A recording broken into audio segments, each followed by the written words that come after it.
Hello and welcome to Monday Morning, where we watch the Sunday morning news show so that you don't have to. I'm Katie Halper.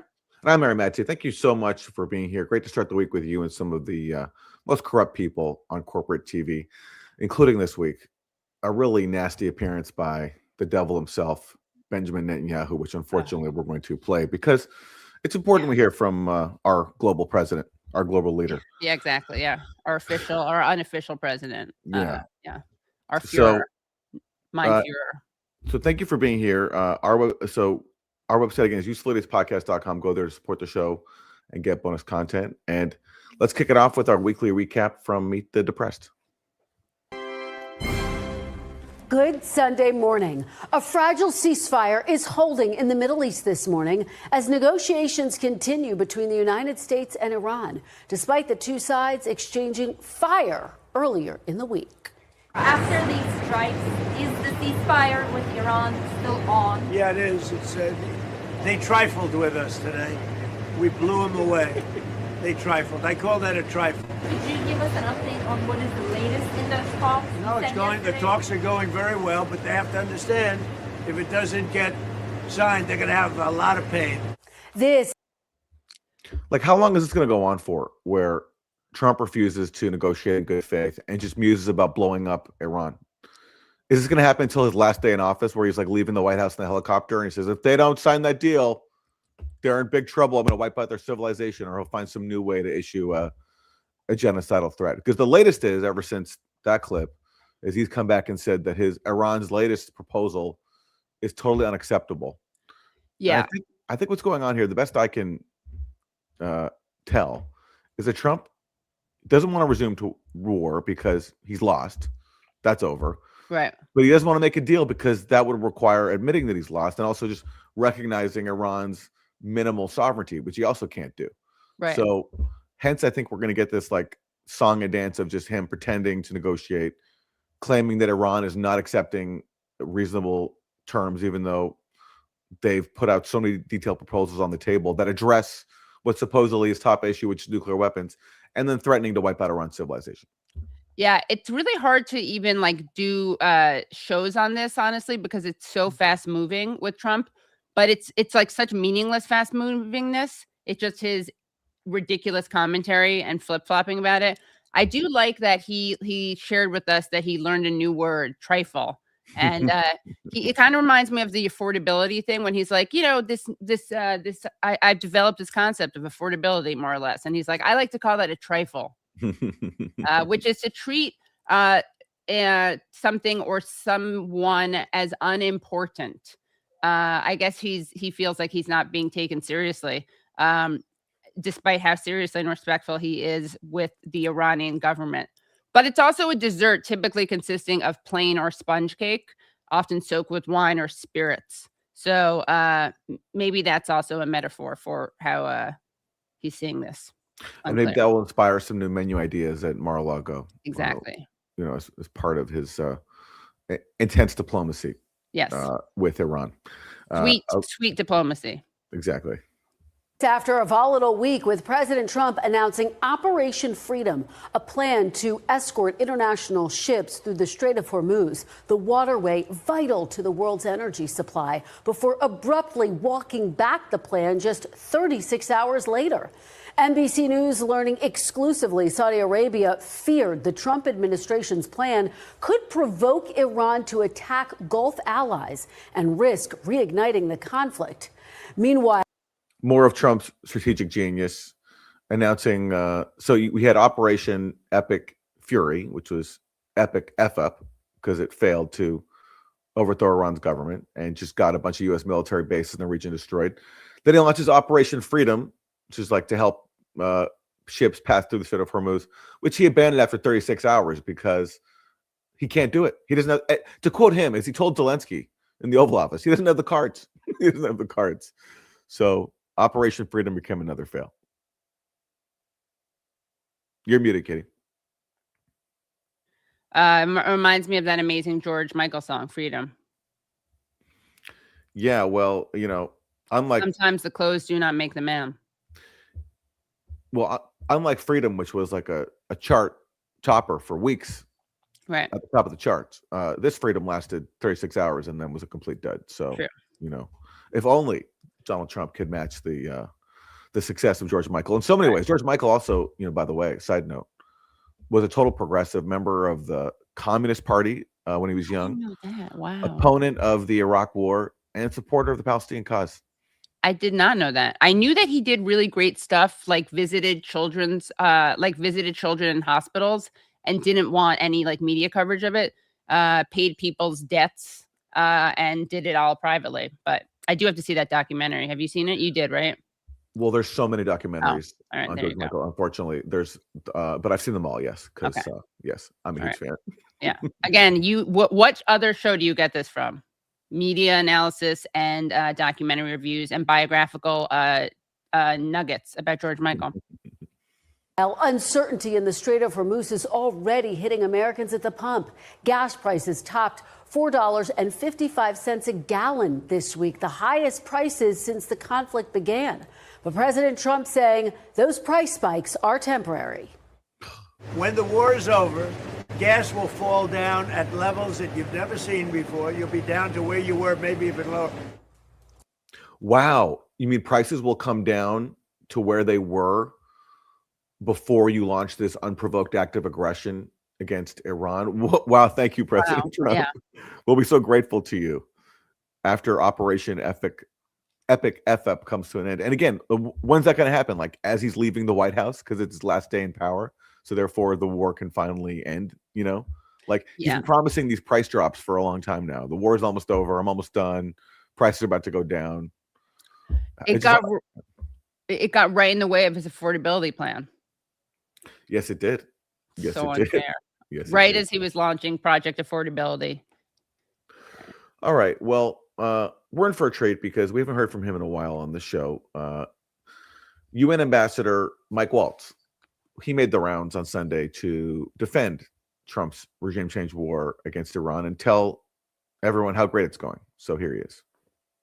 What is happening with negotiations? We heard on Friday Secretary of State Marco Rubio say they expected a response from Iran about this proposal. Why haven't we gotten one? Well, I think part of it is that their leadership has been so devastated and so fractured. We know that Mujtaba, the new Ayatollah, the previous Ayatollah's son, has been severely injured. He's in hiding. He's incredibly difficult to get a hold of, yet the IRGC is still... There was a CNN report last week saying the opposite, actually, that he's in touch with everybody. He's issuing orders, and it's like the propaganda narrative keeps changing. So they really got to pick a story and stick to it. But I guess Mike Waltz is not going back to the Ayatollah is out of commission. He's seriously wounded. They really keep shifting the narrative. I understand when you're trying to prolong a war that you started and can't walk away from, but you also don't want to reach a peace deal. You're in a tough spot, but it makes it hard to keep your story straight. And that's, I think, what's happening here.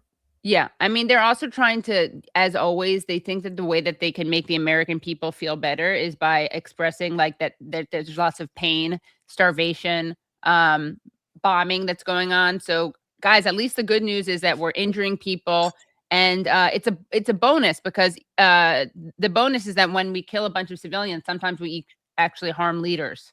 So don't worry. Yeah, this is something you'll see going forward. They love to gloat about someone not being readily visible in public, and then because unlike other governments, including the Iranian government, the United States government just goes around assassinating leaders, whether or not there's established war or not.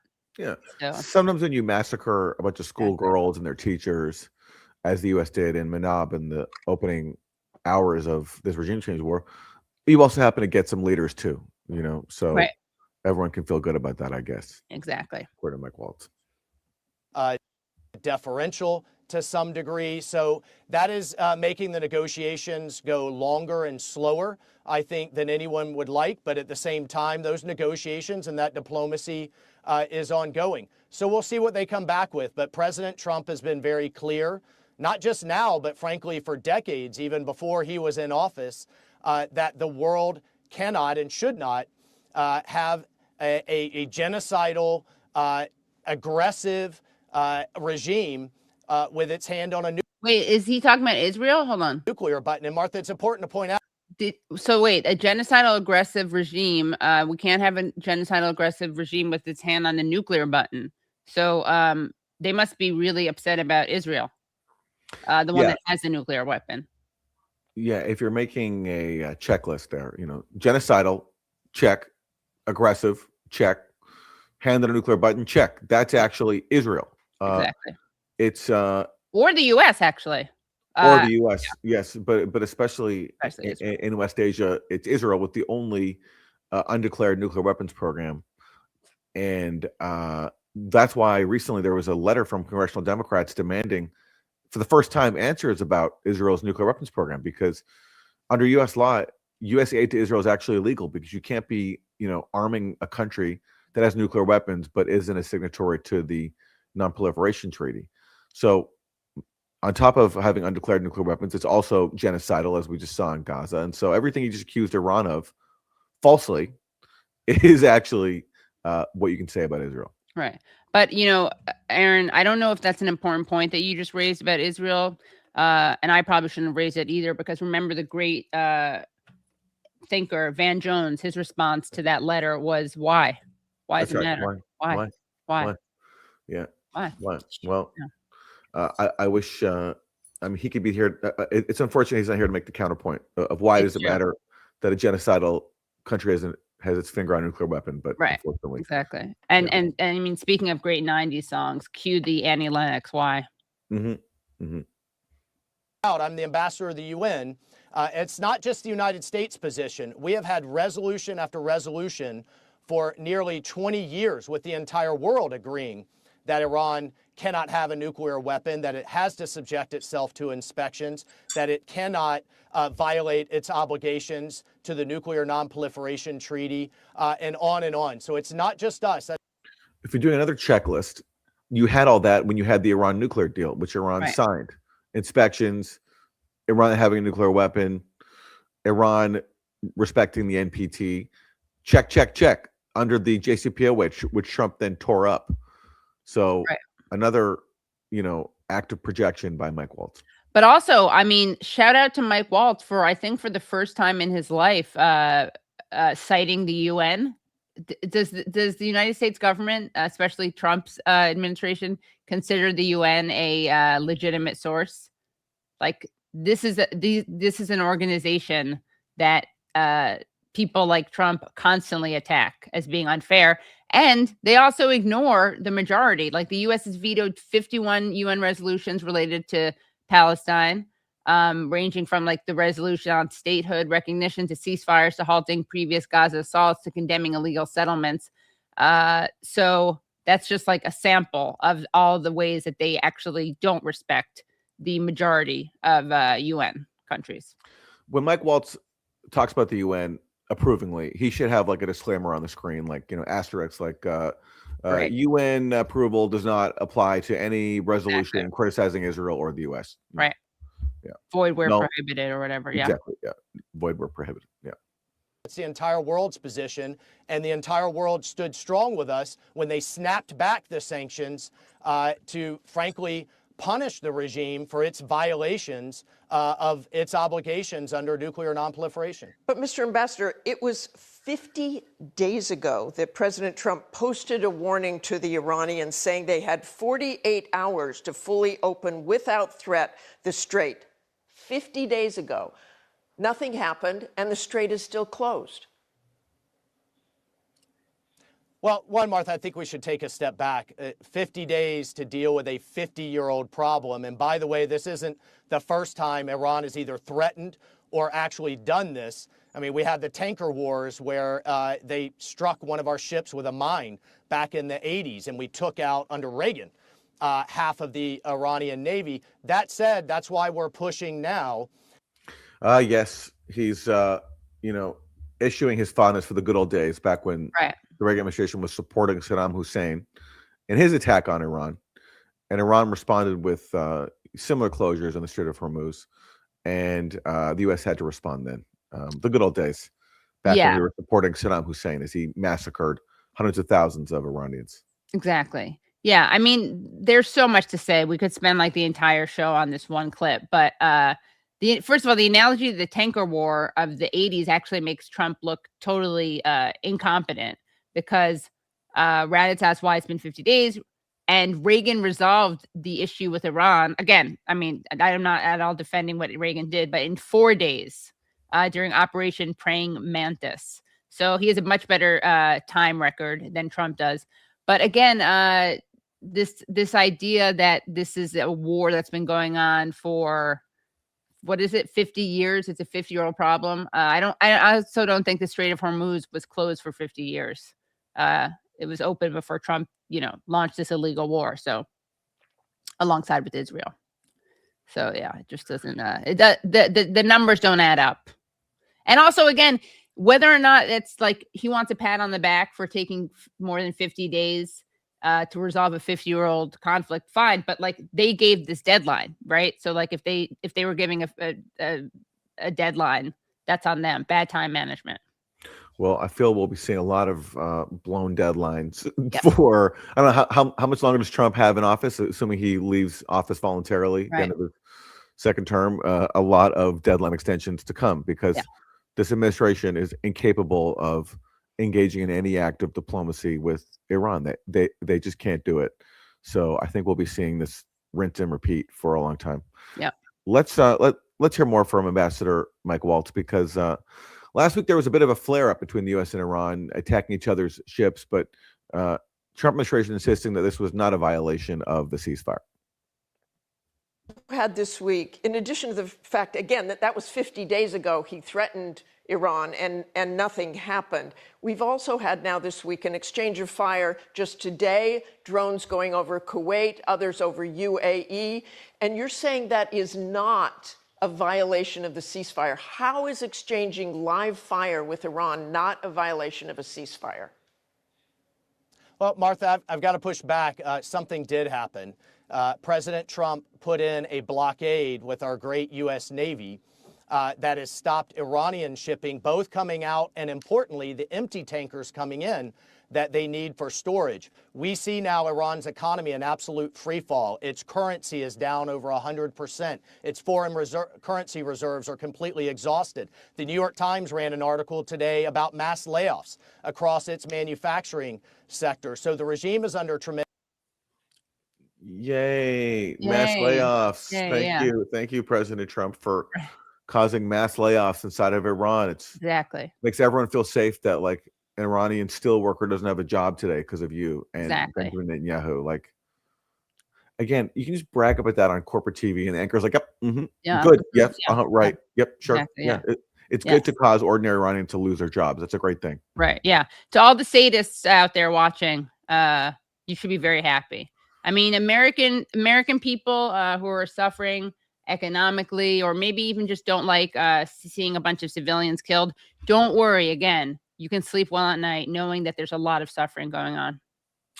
I mean, can you imagine like an Iranian official going on TV and like celebrating the fact that a bunch of people at Spirit Airlines just lost their jobs because of Trump, because Trump raised the price of jet fuel by launching this war on Iran? Can you imagine some, like, Iranians don't celebrate American workers losing their jobs. Iranians are like, if you listen to their officials, like the foreign minister, Arachi, he's like, hey, Americans, like, this is costing you, this is costing your economy. This isn't good. Like, we don't want war. Let's have, that's their message. Not like, ha, ha, ha, ha, you're losing jobs. This is great. Yeah, exactly. But that's like a bipartisan thing. You can just go on TV and celebrate ordinary workers in a foreign country losing their job because Trump wants to overthrow their government. Right. Yes. Yeah. Also, yeah, it's just the rank hypocrisy. This pressure.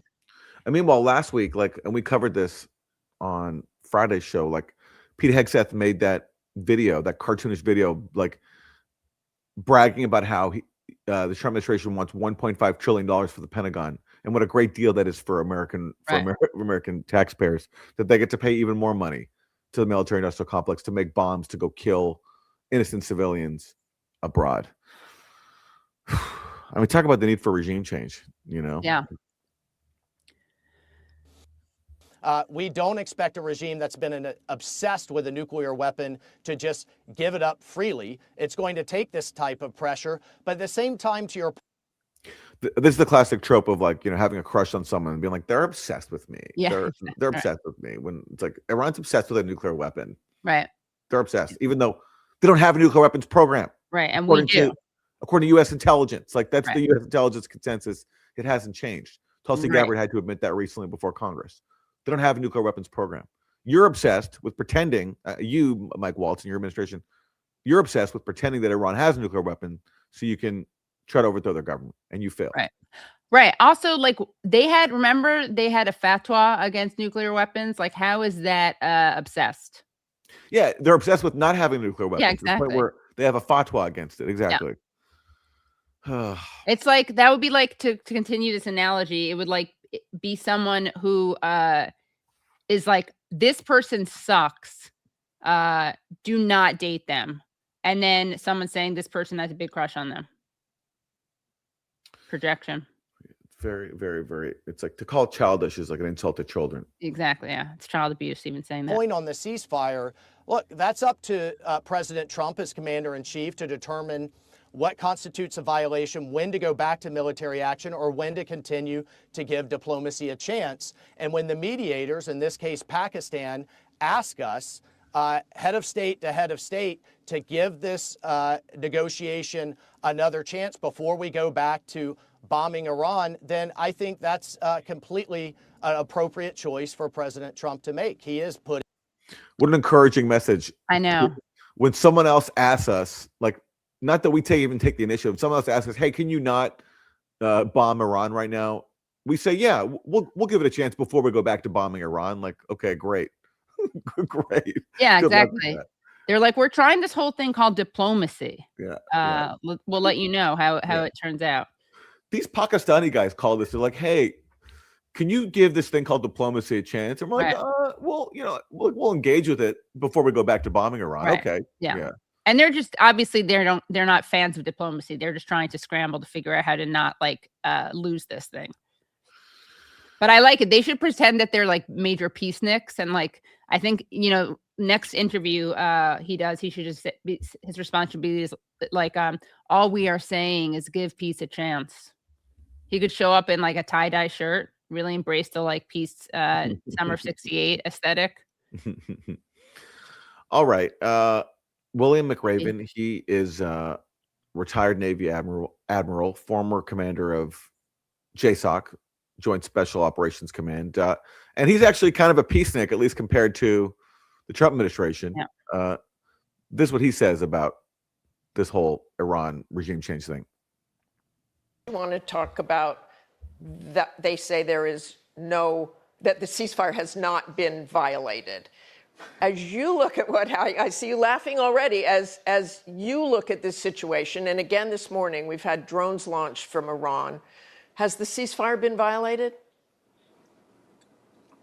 Yeah, well, of course the ceasefire has been violated, Martha. Anytime you have rounds being exchanged, then that's a violation of the ceasefire. Now, I understand Ambassador Waltz's position.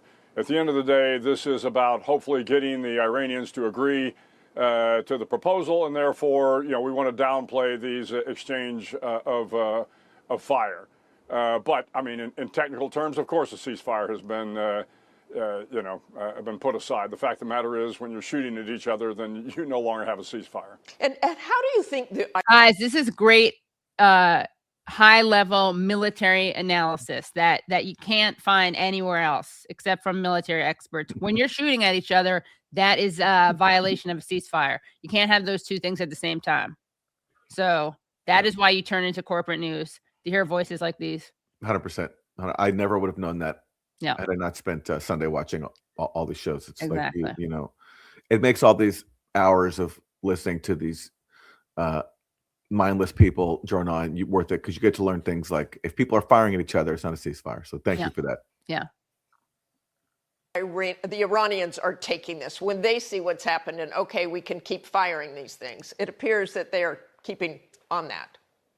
It's so funny. This is, again, like you'll see this theme of the adversarial media, which is not adversarial, but they have like a loophole, and which is that, okay, we will be adversarial when we can encourage more belligerent behavior, right? Like they call out the government for not holding their enemies' feet to the fire. Like, well, you said you would do this. You said you would bomb them, or why didn't you regime change them harder? Like Margaret Brennan's favorite refrain. So it's nice to see that that's the direction that their challenging questions always go into.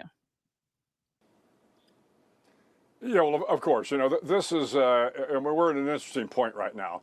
We're at this impasse, and if I were advising the president, I would tell him to look towards your strategic goals. I mean, at the end of the day, he wants to get the Strait opened back up. He wants to have some sort of agreement on the nuclear enrichment of the uranium. So if you want to do that, you're going to have to get the Iranians to the negotiating table. And he has one ability, his real one leverage point is this blockade. And the blockade has been working. So if I were the president, I would go to the Iranians and say, look, I will lift the blockade if you will open the straits and come to the negotiating table. By doing that, one, he can always put the blockade back in place. This is something with a flip of a switch. He can put the blockade back in place if the Iranians don't come to the negotiating table or if they don't open the straits. I mean, maybe, just maybe, if I were advising Trump, and I don't have the military expertise that is on display when you say things like a ceasefire is violated when people are governments are shooting at each other, but maybe you could tell Trump, a better way, if you want to get the Iranians to come back to the table, would be stopping the sabotage of negotiations every time they take place, either through lying and rhetoric or actual bombing campaigns. Yeah, a few weeks ago, they actually reached an understanding that the Strait would be reopened and the blockade will be lifted. Trump announced it, but then Trump immediately backtracked and said, actually, no, the blockade is staying put. Right. So actually, like, they had that deal. And I love how the admiral says it'd be so easy just to reimpose the blockade. Yeah, except for the fact that, like, I don't know, it requires deploying tens of thousands of U.S. military personnel and all these military assets, and they have to like wait around, and then their task is to choke off Iran's economy and therefore the global economy, and everyone has to suffer as a result, including higher gas prices and people at Spirit Airlines losing their jobs because of the rise in jet fuel, like that whole part. But yeah, he's like, yeah, it'd be really easy just to reimpose the whole thing. Sure, why not? Yeah. All right. Well, let's turn to another Trump administration principle. We heard earlier from UN Ambassador Mike Waltz. Let's turn to Energy Secretary Chris Wright. The guy was supposed to be responsible for energy, and I assume as part of your portfolio, you want to care about like energy being affordable and accessible to the global economy. Well, not Chris Wright, because he also is engaged in the fan fiction of asserting that Trump is trying to stop a nuclear weapons program that Iran in real life does not actually have. Right.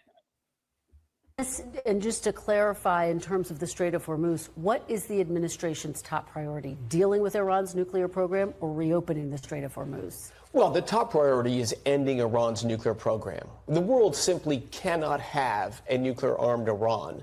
They've got nearly 1,000 pounds of 60%. And reminder, they did not have a nuclear armed Iran with the agreement that was torn up by, who was it again? Donald Trump. Just a little history. Enriched uranium. This is close to weapons-grade uranium. There's no commercial or peaceful use of nuclear weapons. They always lie and say they're doing this for their nuclear power industry. Just total nonsense. No, the reason they have that 60% enriched uranium is because, as Katie just said, Trump tore up the Iran nuclear deal and therefore violated U.S. obligations under the deal, which was to offer Iran sanctions relief. So Iran said, the more you impose sanctions on us, we're going to enrich more uranium to give us leverage for you to lift the sanctions. This was Iran's tactic, that like, if you're going to put sanctions back on us, then we're going to enrich at a higher level to give us leverage to then make a new deal that you'll actually respect. Right. That was Iran's strategy. And you can criticize that strategy if you want to, but they weren't trying to go towards a nuclear weapon. They were trying to show that if you're going to violate the deal, then so can we, and we can enrich at a higher level because you're in violation of your obligations. So he's just completely erasing that. Of course, he's not going to get corrected on that by the host, because you aren't allowed to challenge the notion that Iran wants a nuclear weapon, even though as we keep saying every single week on the show, there's the fatwa, and U.S. intelligence asserts there's not an actual nuclear weapons program. Exactly. Yeah. And also, if you're Iran, by the way, right, and you try diplomacy, you say, we do not want to have a nuclear weapons program, and you sign on the dotted line. Like, literally, the first sentence, like the preamble of the JCPOA, the Iran nuclear deal, is it says something like, Iran asserts it does not want and will never have a nuclear weapons program. So Iran signed this on the dotted line. So when you do that, but yet you have a U.S. administration that goes and tears up the deal and reimposes sanctions designed to cripple your economy and overthrow your government, then yeah, it makes sense you're going to want to have leverage. And also, especially when you're constantly being threatened with regime change by Israel, then yeah, it makes sense to have maybe enough enriched uranium that, like, if you get attacked, including with nuclear weapons, you have something you can turn to prevent yourself from going completely extinct. I mean, like, there's a logic to it, and you can quibble with, what should Iran have done? But the fundamental problem is the fact that they're dealing with two states that won't accept diplomacy no matter what Iran does, and are openly committed to Iran's destruction. And happen to have nuclear weapons. Yes, they do. Yes, right. they do. I mean, that's one of the biggest ironies. And that is the elephant in the room, is that while the United States openly has nuclear weapons, that the elephant in the room is that Israel's a nuclear armed country. And, I don't really expect the press to ever mention that stuff, but they do have this rare opportunity because, as you mentioned earlier, Aaron, the members of Congress have sent this letter to the Trump administration asking about Israel's nuclear weapons. And, that is something that Welker could easily have brought up, right? Without being like useful idiots level adversarial. Just newsworthy, just a news hook. They have been, in a dash to build a bomb, and they have enriched material, almost fully enriched, to make 10 nuclear bombs. We cannot have that for the world. We cannot have that in the Middle East. We cannot have that in the United States of America. Oh, wait, we can't have that in the United States of America? Is he saying that the United States can't have nuclear weapons? Amen to that. Or Israel, because he also said the Middle East. And again, that's a perfect opportunity for Kristen Welker to be like, what you're saying is not true. Right. Like, there's been no dash for a nuclear bomb. Right. U.S. intelligence says the exact opposite. Yes. To the extent U.S. intelligence talks about like an Iranian threat, they always say that like Iran is building up its conventional military forces to deter U.S. and Israeli threats. So even U.S. intelligence recognizes that Iran's doctrine is defensive, and somehow all that gets just whitewashed and ignored, memory hold, and Chris Wright can say things that are just completely false without being corrected. Right. Okay, I think we have more from the Energy Secretary because there's the issue still of record gas prices. So what is he doing about that? Don't worry, guys. They totally are feeling the pain of the American people, as you're going to see. So you're saying that ultimately gas prices will start to come down once the strait is reopened. Here's what analysts are saying about how high gas prices could ultimately go. U.S. gasoline prices have a legitimate chance of rising to $5 a gallon as refiners prioritize jet fuel production at the expense of other products, according to analysts at J.P. Morgan Chase.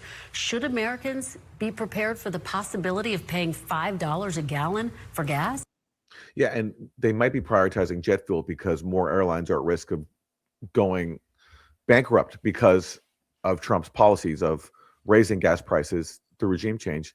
And they want to avoid a repeat of Spirit Airlines, which has had to shut down because of this. Right.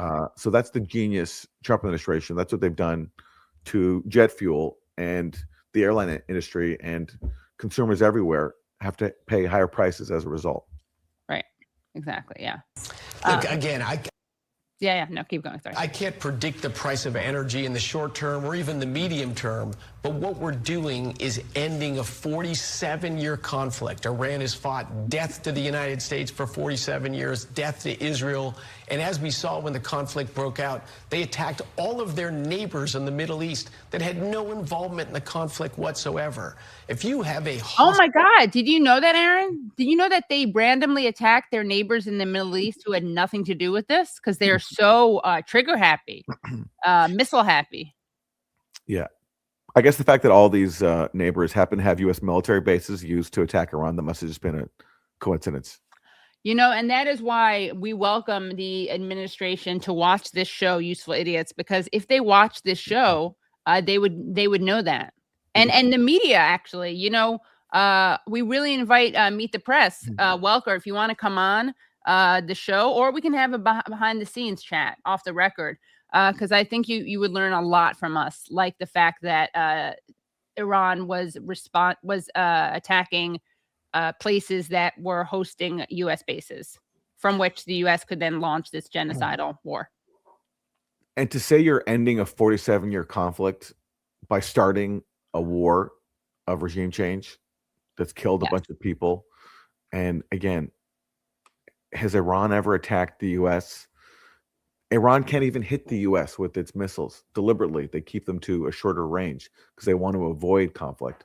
And these 47 years, while Iran's never attacked the U.S., again, as we've mentioned a lot, the U.S. supported Saddam Hussein as he killed hundreds of thousands of people in Iran, used chemical weapons. The U.S. shot down an Iranian civilian jetliner. The U.S. imposed sanctions that have caused a lot of suffering inside of Iran. And yet somehow he claims that, like, by starting a war, we're ending the conflict. The way to end the conflict would simply just be stop being aggressive towards Iran and respect the JCPOA, which was signed in 2015, and move to other agreements on top of that one. Why not? Right. I mean, this whole war being how old? They say it's 50 years old, this war. Why not 70 plus years old, which is, dating back to when the United States overthrew Mossadegh. There you go. The democratically elected leader of Iran. Yeah. Yeah. There you go. Exactly. Unstable power like that, you simply cannot allow them to have nuclear weapons. That was a consensus opinion all my adult life. I'm shocked to see Democrats come out of the woodwork now, somehow not worried about Iran getting nuclear weapons. I know you're saying you can't predict how high gas prices will go, but I mean, he's right that there has been a strong bipartisan support for regime change in Congress against Iran. And Clinton, under pressure from the Israel lobby, in fact, the Israel lobby basically helped write the legislation, impose really harsh sanctions on Iran. But the party's forgetting is that Obama broke from the mold and tried to reach an agreement, which was working, which he then broke. Which other countries signed on to. Yeah, everybody did. Right? Yeah. Everybody did. I don't hear you ruling out the possibility that they could, in fact, go to $5 a gallon. Well, I'm just avoiding. And by the way, in California, it's already at $6. Just heads up. They could, in fact, go to $5 a gallon. Well, I'm just avoiding price predictions. But I will say the United States is in a tremendous... Yes, you are avoiding price predictions because you know that your policies are raising prices. So, of course, you want to avoid price predictions. He's like, I'm just avoiding answers that'll make me look bad. Yes, I'm just avoiding acknowledging the consequences of my actions. Right. Yes. Some rare honesty from a Trump official. Okay, I think one more from Chris. Yeah, we got more. How can something so wrong be so right? So Chris Wright. The Strait of Hormuz. Before the war, more than 100 ships transited the strait every single day. This week, just 7 ships transited the Strait of Hormuz. Who is in control of the Strait of Hormuz right now, Mr. Secretary? Well, the United States has a blockade. We are not allowing any ships to come out from Iranian ports or to go into Iranian ports. Iran, after decades of spending a large percent of their entire economy building a giant weapons arsenal, all to shield their nuclear program, so ultimately they would be untouchable. They have an ability to cause trouble in the Straits of Hormuz, and they are doing it. So is the U.S. in control of the Strait of Hormuz? We are controlling no flow of Iranian ships. We have escorted out several American ships. And if need be, if we don't get to a deal with Iran, we will use military force to open the strait to everyone. Today, traffic through the Straits of Hormuz is challenged. Yeah, no, but you won't use military force because you can't. Right. This has already been war gamed. It can't work. You've lost the Strait of Hormuz. They effed up, and so this is all just a stalling tactic to delay that because, Iran through the fact that it exists there as a country, it has significant control of that strait, and there's nothing that the U.S. can do about it. Otherwise, they would have tried it by now. I think, but they can't. Right. And this is like example 7084 of how the media never says, well, it's actually not closed to everyone right now. That's right. It's That's right, because closed. Iran is only closing it to countries that are deemed to be complicit in attacking it. Right. China, for example, is allowed to have ships come through the strait because China is a partner of Iran. Right. Exactly. So, yeah. Why didn't the U.S. secure the Strait of Hormuz when the war first began in February? Well, the answer is because they can't. Right. They can't. That's the point. They grossly miscalculated, as happens sometimes when you're an aggressor, and you're a hegemon, as you overestimate your own capabilities. And they just didn't think that this would even be a situation because they thought that the regime change effort would succeed, which it didn't. But they also can't use military force to secure the Strait of Hormuz because it's Iran's passageway and they control it. Right. I mean, there's nothing the U.S. can do about it. Right. And also, again, like, it's so funny, the premise of this, as if it's like up to or should be up to the United States to take the strait. Yeah. Like, it is made up of the territorial waters of Oman and Iran, not the U.S. Again, Ms. Welker, come on the show, or again, off the record discussion. We'll explain this to you. It would be a very awkward discussion. But, hey, like, you don't have to let people lie to you constantly on your show. You could correct them with basic facts. I think that would be a little awkward. All right. Let's hear from another Trump guy. We haven't heard from him in a long time. So his booming voice is always welcome here because it's pretty entertaining. He's a pretty funny guy. Sebastian Gorka, he is a deputy assistant to Trump. And here's his take on how things are going with Iran. We did hear a much shorter time frame at the beginning of this, right? Was this an optimistic take, or how do we reconcile the original timeline with what we're dealing with now? Well, look, there is the ancient aphorism, every plan lasts until first contact with the enemy.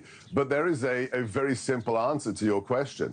It's so hard for me not to think of James Adomian. James Adomian, a former Useful Idiots guest, really funny comedian. He does an incredible impression of Sebastian Gorka. Once you hear it, it's impossible not to think of it when Sebastian is actually talking. Yeah, I mean, James, if you're watching, I would definitely take advantage of this moment. There's so much good fodder. In fact, I told James the other day, I said, Gorka sounds more like your impersonation of him than he does like himself. Do you want to know what Dr. Gorka said just last week in response to a critical question that basically, hey, has your war in Iran created new threats to the U.S.? This is a direct quote. It was reported by John Hudson of the Washington Post. Gorka said, "You are testicularly challenged if you don't support this war." That's a low T approach. Oh my gosh.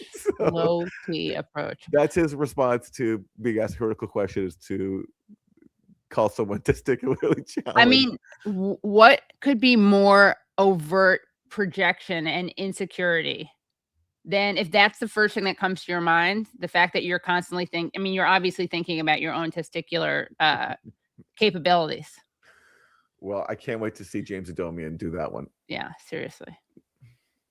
We've just been too effective, along with our colleagues in Jerusalem that have effected numerous persona strikes. We have absolutely destroyed the leadership, the traditional leadership. Take this one metric, Chris. We're too effective. We're too good at our jobs. Yeah. we are just too homicidal. Yeah, there's too much success. Yeah. We don't know what to do with ourselves because we're just so good at what we do. At killing. Yeah. Yeah. I mean, it reminds me of what like Trump said. Remember, he was basically saying like, yeah, all the guys that we wanted to replace Khamenei we killed them. He's kind of doing the thing that like you do at like a job interview when you want to project like fake modesty when someone's like, what's your biggest weakness? And it's like I'm too attentive to detail. Yeah, exactly. I work too hard. It's too hard for me to separate that work-life balance. Yeah. I'm a workaholic. We're too effective. Exactly. Yeah. We're too testicular. Yeah, we're too testicularly endowed. Yeah, we have too much testosterone. We have too much tea. Yes, Yeah, we have too much tea. We are such a high TG, a high testosterone government. We have HTG syndrome. He literally would say that if he was at a job interview and they're like, "So, like, what's your biggest flaw?" He's like, "I have too much tea." Right. Too much My huge testicles. Yes. If I'm being honest. Okay. I think we have some more. Don't we have some more from him? Or of Dr. Gorka? Yes. I believe, Yes, we can right? finish Yeah. this up. Where's this vaunted new Ayatollah? Where is Mojtaba? Oh, really? Is he in charge? How come we haven't seen hide nor hair of him? Not one still photograph, let alone a video statement. This is a regime in ultimate collapse at the top. As a result, it makes communicating and getting that final deal, that acquiescence, that surrender, a little bit more complicated. But rest assured, it is coming imminently. All right, Sebastian Gorka, we thank you very much. God, that is So just this is their new line. insanity. Yeah. So this is their new line that like the Iranian leadership is in such disarray that they can't communicate with each other. Okay, that's what they want us to believe, and that's why, even though they've actually returned to the U.S. with multiple proposals, including one over the weekend. So I don't know. Whoever's relaying the proposals hasn't had a hard time communicating. And I've heard Professor Morandi, who I know you've interviewed a lot recently, Katie, Professor Mohammad Morandi in Tehran. He was actually with the Iranian delegation in Pakistan, and he says, according to him, that like the delegation in Pakistan, led by the foreign minister Arachi, that they had so much autonomy that they didn't even call back home to Iran. That they didn't even need to communicate because like they were delegated a lot of authority to reach a deal. And that's why they brought like teams of professional people, which is what you have to do if you're serious about diplomacy. Whereas the U.S. just brought Israeli assets, Jared Kushner, Steve Witkoff, and J.D. Vance. Right. And they were constantly calling Bibi.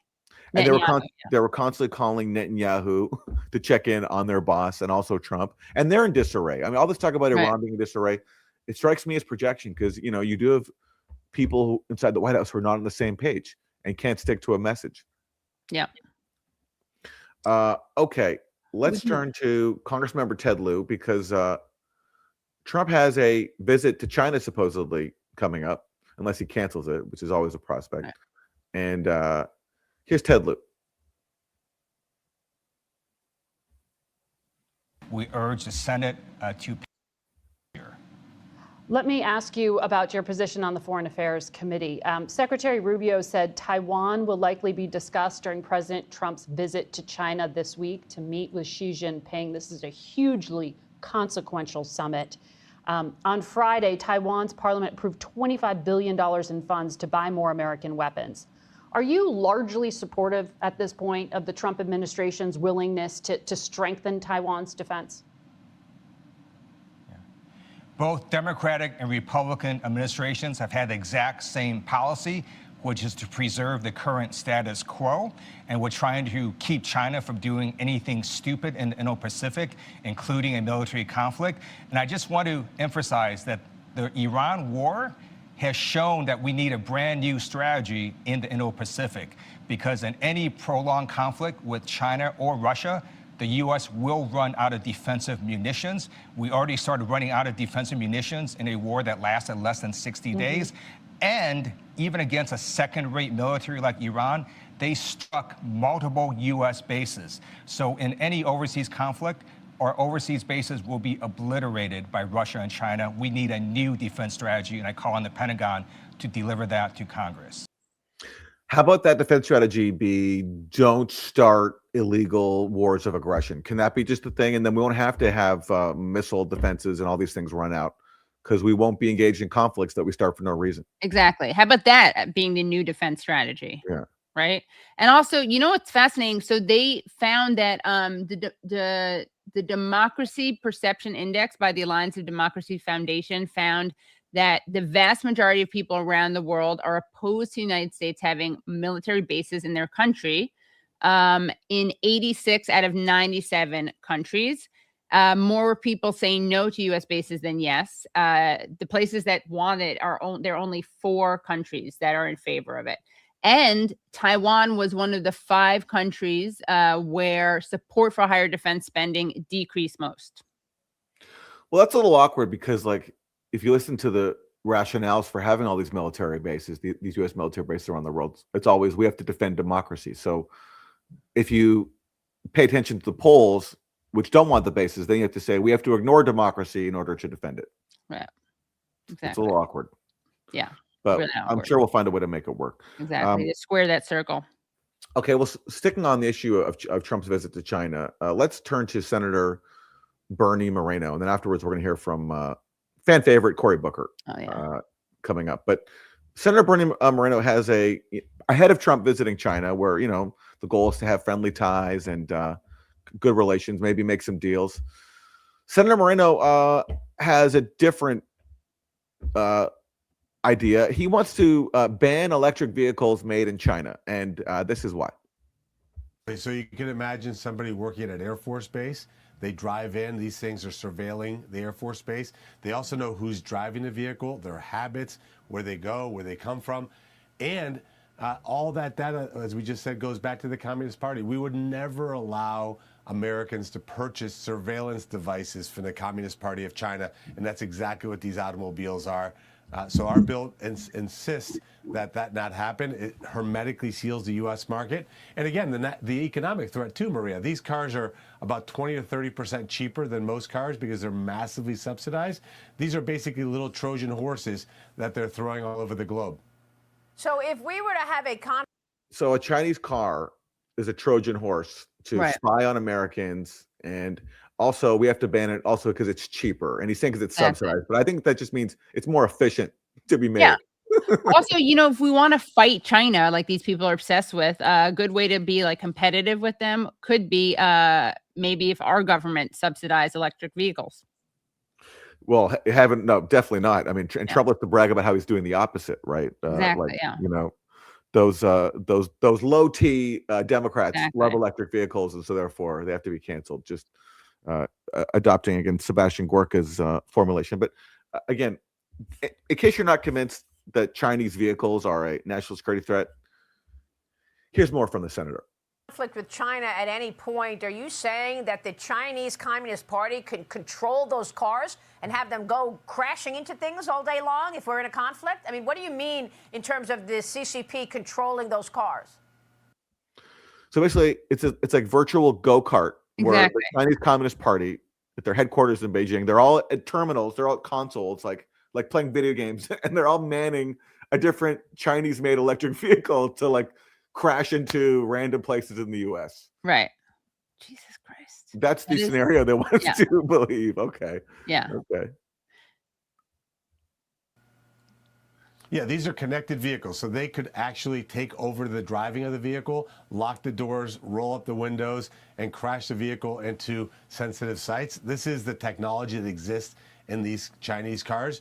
We're just not going to let that into our market, Maria. I mean, I look at our European allies, I look at Canada and Mexico, the fact that they've not only allowed them, but they're growing dramatically. In Europe, it's almost 20% of their market now is Chinese.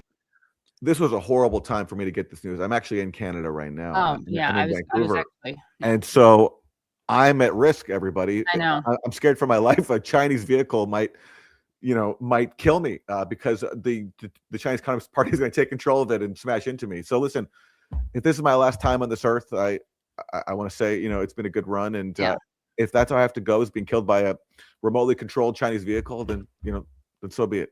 I mean, Aaron, I'm just saying I would just bicycle around right now for your safety, please. For the sake of useful idiots and our audience, please walk or take a bicycle or like a scooter. But people are going to believe this, and like they're going to start like, I don't know, but like if they see a Chinese-made vehicle, they're going to start like freaking out and are having protests outside of like Chinese car dealerships. Like this is insane stuff. Again, I'm not a vehicle on vehicles on remote technology, but I just have a hard time believing that the Chinese Communist Party is going to go through the trouble to take remote control of vehicals around the world, Canada, Europe, and the U.S., and crash them into buildings. I know. I mean, I can't believe it hasn't happened yet, given how prolific their cars are. But what I'm hearing here is that every time China makes a product that outcompetes the U.S. Or threatens the U.S. in some way, the U.S. claims it's a security threat and therefore has to be banned. Same thing happened with TikTok, right? Yeah. Because the youth were seeing images of the genocide in Gaza on TikTok and like hearing criticism of U.S. foreign policy. both parties united to basically force TikTok to be sold to Zionist investors and not to a Chinese company. And they're doing the same thing here with vehicles. I'm sure they'll repeat that playbook over and over and over. Yeah, and just to summarize, as much as I love the fantasy or warning that China is going to remote control crash our cars, Moreno is trying to stop the U.S. citizens from getting cheaper and cleaner electric vehicles, while simultaneously not subsidizing electric vehicles for us, U.S. citizens. So locking out many people from the chance of electrifying their driving habit. So, and they've cut subsidies to make it cheaper for U.S. to even buy U.S.-made electric vehicles, right? Because Biden had that $7,500 tax credit for purchasing an electric vehicle. It's just insane. All while denying, Chinese Communist Party officials the opportunity to remotely control a vehicle. It's just everybody loses here. Yeah, everybody loses. It's funny. I wonder if this guy feels bad that his name is that he's a senator, and with the first name Bernie, and also Moreno. Moreno is Morena is the Mexican leftist party. He's so right wing, and yet his name suggests both Bernie and Claudia Sheinbaum. A shame to all lefties named Bernie everywhere. Yeah. Yes. And really Mexican members of Morena. Yeah. Yes. Okay. Let's turn to Senator Cory Booker of New Jersey. Democratic Party, which Booker is a part of, is undergoing a shift. Polls show, hey, voters who support Democrats don't support Israel because Israel is a genocidal apartheid state. What is Senator Cory Booker, who's taken a lot of money from AIPAC and loves to flaunt his support for Israel, what does he have to say about that? To approve arms sales for Israel in a future entanglement if you thought that was necessary? Again, we have a long-standing commitment to Israel having a qualitative military edge. I will continue to support that. So basically, yeah, I am going to be supporting voting for Israel's weapons. I would like to send them more weapons so they can do things like, for instance, what did they do this weekend? They just killed 51 people in Lebanon on Saturday alone. So that's the military edge he would like them to have. Yes. And good luck with that, Cory Booker. If you want to, run for president one day, it's just not going to be a tenable position, I don't think, inside your own party. Right. Because people have seen enough. That's what happens when you commit a genocide for more than 2 years and you just slaughter tens of thousands of people in a concentration camp, and you expand your aggression to Lebanon and Iran, and you're widely seen as being not only genocidal, but the cause of economic problems at home because you help entangle the U.S. in so many foreign wars. So I don't know. Politically, I don't understand why people like Cory Booker would continue to stick this position, but I guess that's what AIPAC can do for you. Right. Yeah. I wonder. Remember, Cory Booker had this imaginary friend T-Bone. I don't remember that. Oh, okay, yeah. Well, he had a really wonderful friend T-Bone that he would always talk about when talking about his leadership in Newark. He was definitely an imaginary friend. He told the story a million times, and it wasn't actually true. But I think he should just cite T-Bone, the wisdom of T-Bone, if he gets any pushback on this. All right. Well, let's turn now finally to. Oh my gosh! To Cory Booker's inspiration. Yes. To the man who Cory Booker wants to continue giving a military edge to. Yes, and we'll listen to this person for as much as we can, although just a trigger warning, it's very unpleasant. Yeah. But, he is, unfortunately, the guy that people like Cory Booker and Donald Trump love to arm and help support as he commits mass murder. And that's Benjamin Netanyahu. And he went on 60 Minutes, which really should be called 60 Minutes of Israeli State Television, because that's what CBS News, which produces 60 Minutes has become under the leadership of Barry Weiss and the Ellisons, and to the point where Barry Weiss and Netanyahu like text each other because they're such good buddies. And Barry Weiss is a self-described Zionist fanatic, so of course they're going to give a friendly interview to Benjamin Netanyahu. And he went on 60 Minutes and talked about a lot of things. Here he is about what he sees coming ahead in the war on Iran. With Iran over, and if it isn't, who will decide when it is? I think it accomplished a great deal, but it's not over because there's still nuclear material, enriched uranium that has to be taken out of Iran. There's still enrichment sites that have to be dismantled. There's still proxies that Iran supports. There are ballistic missiles that they still want to produce. Now, we've degraded a lot of it, but all of that is still there, and there's work to be done. How do you envision? There's work to be done by U.S. soldiers who will fight the war on my behalf. So yeah, sorry guys, you've received your work orders from your leader, your co-president, Benjamin Netanyahu, because recall that in that recent New York Times article about how Trump went to war, there's an anecdote where Netanyahu comes to the White House Situation Room in February, and him and Trump sat as kind of co-equals at the head of the table, giving a briefing about why it's such a good thing to go to war. So he's saying, the co-president is saying, there's more work to be done. The enriched uranium has to be seized, and Iran still has ballistic missiles. Yeah, they have a lot of them, actually. In fact, last week, the Washington Post came out with a story that, contrary to U.S. claims, Iran's retained the bulk of its military capacity. So Netanyahu is saying that because of that, this war is not over. Exactly. The highly enriched uranium will be removed from Iran. You go in and you take it out. With what? Special forces from Israel? Special forces from the United States? Well, I'm not going to talk about military means, but what President Trump has said to me, I want to go in there. And I think it can be done physically. That's not the problem. If you have an agreement and you go in and you take it out, why not? That's the best way. What if there isn't an agreement? Can it be taken out by force? Well, you're going to ask me these questions. I'm going to dodge them because I'm not going to talk about our military possibilities, plans, or anything of the kind. And I'm just trying to get at how long is it going to take to achieve that aim?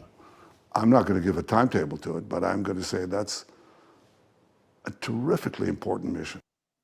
And I'm just going to ask how long it's going to take, because that's the most critical question I can ask. Right. Not what right do you have to attack Iran? Why are you not in The Hague right now because you're an indicted war criminal? You're an indicted war criminal. But how long is it going to take for you to achieve your goals? That's as far as I can go on Barry Weiss's CBS News. Yeah. I mean, this show should honestly be called 60 Hours because it's such torture watching it. All right. But we have to keep going with it. Unfortunately, right after I said that. Sorry. He is after all the co-presidents. So let's hear more from Benjamin Netanyahu. I mentioned that report in the New York Times about how Netanyahu sold Trump on a quick regime change in Iran. Everything was going to go great. That didn't work out. So here he is being asked about that. Times reports as follows, quote, in the Situation Room on February 11th, Mr. Netanyahu made a hard sell, suggesting that Iran was ripe for regime change and expressing the belief that a joint U.S.-Israeli mission could finally bring an end to the Islamic Republic. Is that correct? No, that's actually incorrect, because... In what ways is it incorrect? It's incorrect in the sense that I said, oh, well, it's guaranteed, we can do it, and so on. In the confines of that conversation, you noted the uncertainty. Not only did I note it, we both agreed, that there was both uncertainty and risk involved. And I remember that I said, and he said, that there's danger in action, in taking action, but there's greater danger in not taking action. And continuing what the New York Times reported, quote, Mr. Netanyahu and his team outlined. There's greater danger in not launching a war of aggression that has killed thousands of people, blown up the world economy over a nuclear weapons program that doesn't exist. Because there's danger in letting Iran exist as a functioning state, according to Netanyahu, because why? Iran deters Israeli aggression. And that's why it has to go. And that's why it's a danger in his eyes. I mean, he's right. He's actually telling the truth, because it is a danger to his political career to not be fomenting war. Yeah, it's true. As long as he's in a war, he has a better shot of staying in office. But also, it's like, he also want, his ultra fanatic cabinet wants to steal more Palestinian land in the West Bank and, raise Gaza some more, maybe steal some more territory in Lebanon, Syria. And if Iran exists, it's a danger. Yeah, it is. To all the those greater plans. Israel project. Yeah. So therefore, let's just go and blow up the whole world. It is so, how they talk so much about how Putin, this is only the first stop, Ukraine, right, on his imperialist march towards more territory, something for which there's no evidence. It's so interesting. Nobody ever uses that kind of language to describe what Israel is actually doing now. It's not a projection or prediction. They're doing it now. And you never hear anything about territorial expansion. I wonder why. Well, if you thought that it felt like 60 hours already of Netanyahu, we are sorry. We have 1 more hour of footage to show you, but this is a great one. It's time for the state of Israel to re-examine and possibly reset its financial relationship to the United States, meaning what the United States provides to Israel on an annual basis. Absolutely. I've said this to President Trump. I've said it to our own people. Their jaws dropped. But I said, look. Well, what do you mean? What are you saying? I want to draw down to zero the American financial support, the financial component of the military cooperation that we have, because we receive $3.8 billion a year. And I think that it's time that we weaned ourselves from the remaining military support. Can you give me a timetable? I said, let's start now and do it over the next decade, over the next 10 years. But I want to start now. I don't want to wait for the next Congress. I want to start now. It could go down very fast. First of all, why is it even up to him how much he gets from the U.S.? It should be a sovereign decision of the U.S., but of course it's not, because we're colonized by Zionists. But second of all, it's a totally disingenuous talking point, because they're basically responding to the outrage in the public for subsidizing Israel. So now they're basically just calling to it's a rebranding. They still want to arm Israel at the exact same level, and in fact even higher, but just not call it U.S. aid anymore. And in fact, CBS News edited this clip that we just saw to sort of obscure that fact. So this is the unedited clip that was put out on CBS News' website, but not that made it to air. And watch the context in which Netanyahu talks about reducing supposedly U.S. aid to Israel. I think that it's time that we weaned ourselves from the remaining military support and go from aid to partnership. So I want to draw it down, and then I want to suggest projects, joint projects for intel, for weapons, for missile defense. Israel, I think, is a leader in this in the world. Many countries come to us for it. I'd like to share it with the United States. We put an exact amount of money. You put the same. We share the fruits. Exactly. I just hope, by the way, that Cory Booker was sitting down when he said this about military spending, because Cory Booker wants Israel to have that strategic edge, that strategic military edge. And Netanyahu is basically saying, no, don't fund us. Well, that's the point. He's saying, actually, in real life, fund me. Let's just call it a partnership. Exactly. Yeah. It's a rebrand. I'm going to continue to get your money and your support, but we'll just call it a partnership. Now we're like partners rather than you giving me aid. So, right. This is the best that they can come up with. Let's not call it aid anymore. Let's call it a partnership. And it'll be so wonderful as we continue to flood Israel with all the weapons in the world to go and slaughter defenseless people. That's essentially what he's saying. It's simply just a rebranding exercise.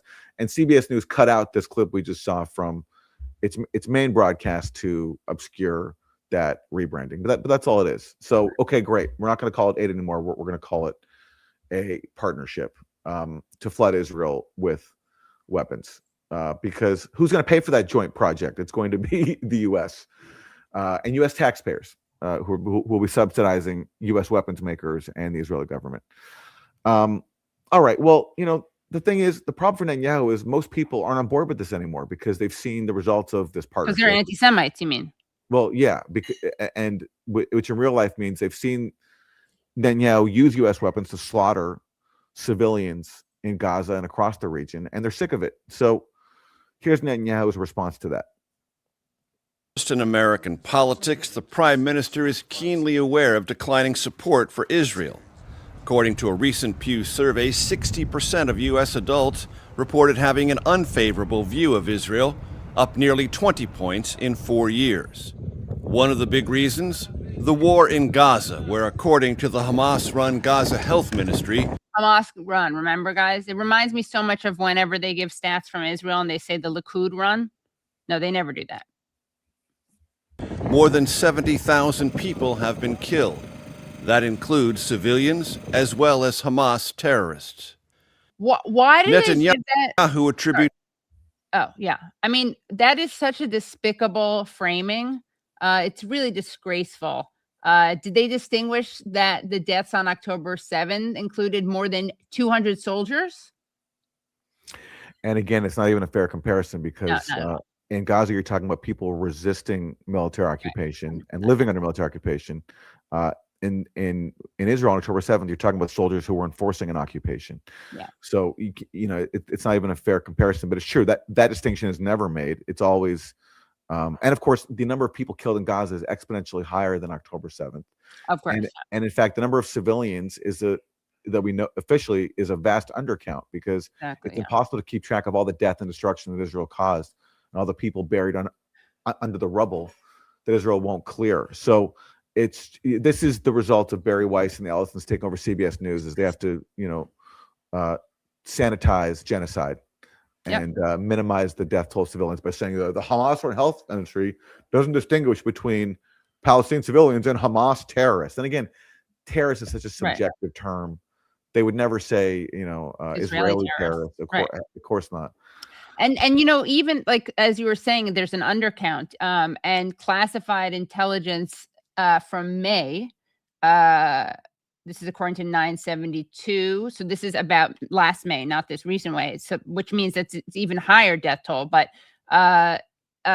Israel believed it had killed some 8,900 militants, quote unquote, in its attacks on Gaza, indicating a proportion of civilian slaughter with few parallels in modern warfare. So this is an incredibly high civilian count, and they predict they assess that 83% of those killed were civilians. 83%. So, I mean, do you think Barry Weiss injected that into the script? Yes, 100%. Right. Yeah. 100%. She's like, if you want to mention anyone killed, you have to mention Hamas and call them terrorists. Yeah. Just as she interfered with that story about foreign nationals tortured at an El Salvador prison and spiked that story and then was forced to re-air it as it was. Of course, she interfered in this one too. And, I'm sure it was her who got on her friend Benjamin Netanyahu for this friendly sit down. We're almost done with the clip of him. Let's just finish it up because it's painful to listen to him, but it's important to hear because of its implications. So this is Netanyahu's response. Reputational harm to Israel almost entirely to social media, which he calls the eighth front of the war. It's this.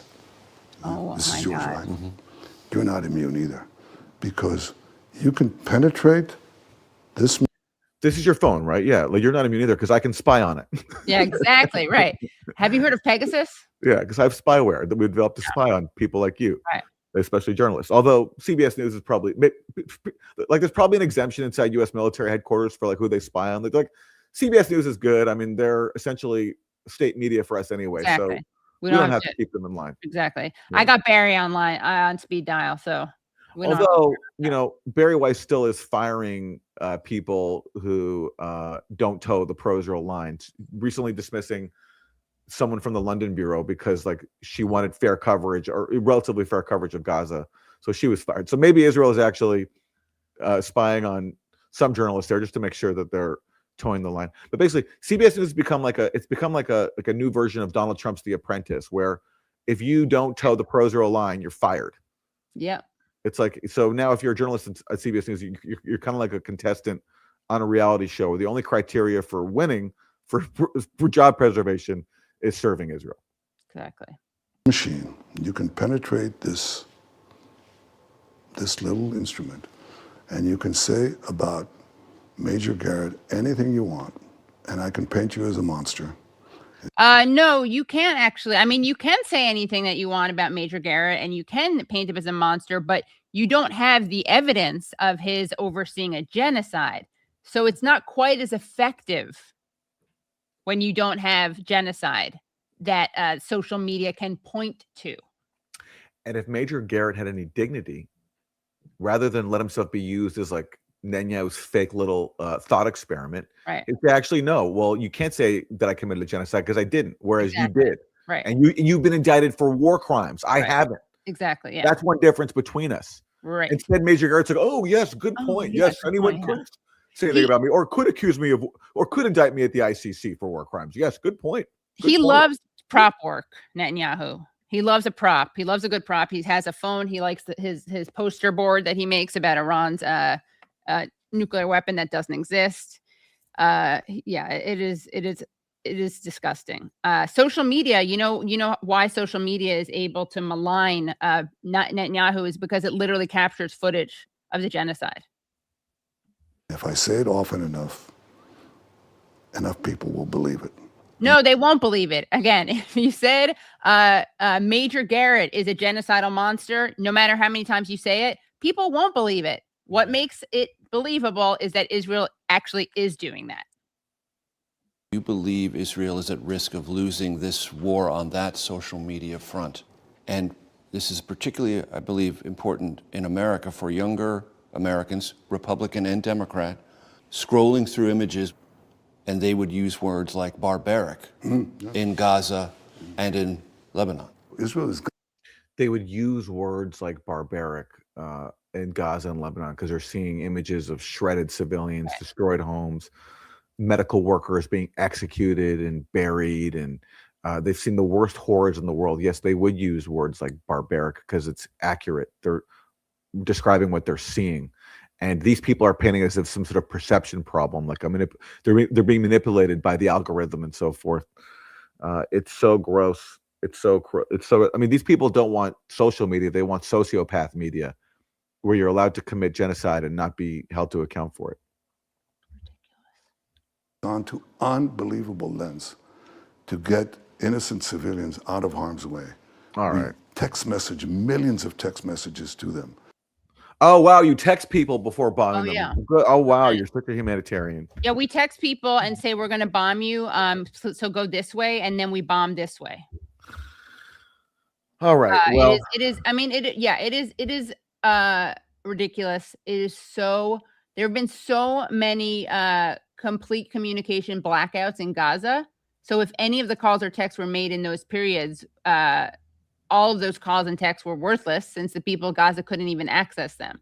But again, I think we have to play a little bit more just to. And just one point, even if you do text someone before destroying their home or their hospital. Yeah. Okay, we're supposed to credit you. Right. You know, like we text them about the war crimes we commit. Yeah, like great job. Or they drop these flyers saying like evacuate to some like new zone that we're trying to ethnically cleanse you to. Right. Anyway. All right. It's a good idea. They could just not bomb them if they really want. Let's hear a little more, but then we got to call it with this guy because I think it's enough. Make millions of phone calls to them, pamphlets, leaflets, you name it. Okay, we have seen the deterioration of the support for Israel in the United States. Almost, I would say, it correlates almost 100% with the geometric rise of social media. And that by itself is not. By the way, I'm not even kidding. I thought when he said that geometric rise, I thought he said geometric rise. What caused it? And I don't believe in censoring them or anything. But I'll tell you what happened. Oh, really? Okay. I don't believe in censoring. That's why we've forced the sale of TikTok to censor images of dead Palestinian children, and we're constantly, getting people banned and deported for speaking out against Israel. I don't believe in censorship. Right. Yeah. Me think he does protest too much. Yeah. They're passing laws in the UK. In the UK, like you can't even say I support Palestine Action, which is a group challenging the genocide. I don't believe in censorship. Yeah. Okay. Is that enough of Netanyahu? Well, just Okay. one more claim that he makes. Okay. Several countries that basically manipulated social media, and they do it in a clever way. And that's something that has hurt us badly. Is it your belief? Oh, by the way, I just have to add one more thing to the censorship. Meta has complied with 94% of takedown requests issued by Israel since October 7, 2023, according to DropSite News. Okay. Prime Minister, that nothing that Israel has done, tactically or strategically, has made no mistakes either in Gaza or the West Bank that have, in their own way, contributed to this negative impression of Israel, whether it's on social media or someplace else? No, of course. Look, it's war. Rather than like this pathetic, sort of deference to Netanyahu, like, are you sure there's nothing you've done that maybe contributed to people being revolted by your actions of killing tens of thousands of people? Being like, you killed tens of thousands of people. You're indicted by the ICC for war crimes. You've committed genocide. Why won't you face accountability for that? Again, it's like, maybe have you thought about it? Can you maybe give me some crumb here to like acknowledge something here so I can pretend to look like I'm a journalist? Right. And of course, he's just going to deflect and say that he makes mistakes and we didn't intend to kill civilians. Yes, except for the fact that you just bomb entire population centers and slaughter, civilians wholesale because you're a genocidal apartheid state. And that's all of Netanyahu that we're going to hear from today. Well, I'll just say he makes it seem like these are mistakes that are made, right? Yeah. In wartime. And these are not mistakes that are made. These are policies. Yeah. It is not a mistake to shoot at, to strike ambulances as they go to recover people and help people who have been killed. That's not a mistake. Maybe if it happened once, but it's a policy. All these things that they claim are mistakes are policies. And we know that they target journalists, medical workers. It's not a mistake to kidnap a doctor and kidnap multiple doctors. And it's not a mistake to sexually assault and rape and defend the right to rape. None of that is a mistake. This is policy, and this is not accidental. And it's not a mistake that CBS News is now acting as a vehicle for Israeli state television, because that's what the Ellisons essentially bought it for. No matter how many viewers and how much credibility they lose, and it's just so painful to watch. I mean, it's humiliating for Major Garrett to sit through that, but that's his job now. Yeah, and the sad thing is that's probably, I'm not defending it, but that honestly is probably like the most ambitious, the most aggressive he can be without losing his job. Yeah, of course. Yeah. Exactly. Yeah. Again, it's like The Apprentice now over at CBS News. If you challenge Israel, you're fired. Exactly. Yeah.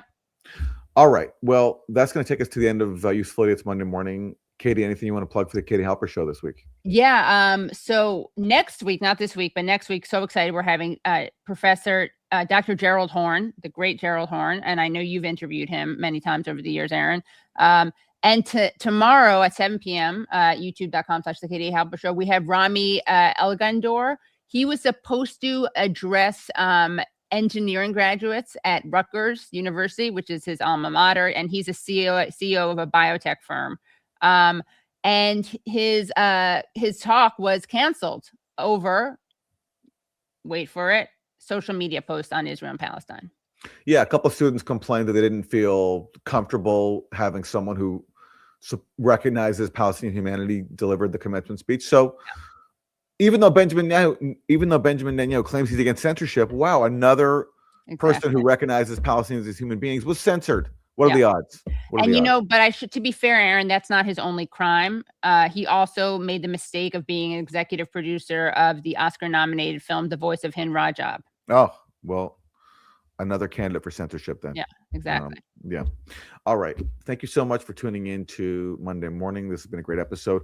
Our website is usefulidiotspodcast.com. Go there to support the show, keep us going, and get bonus content. Thanks for watching Monday Morning. We'll see you next time. And if you haven't already, you better like it. Thanks for watching. Bye, guys.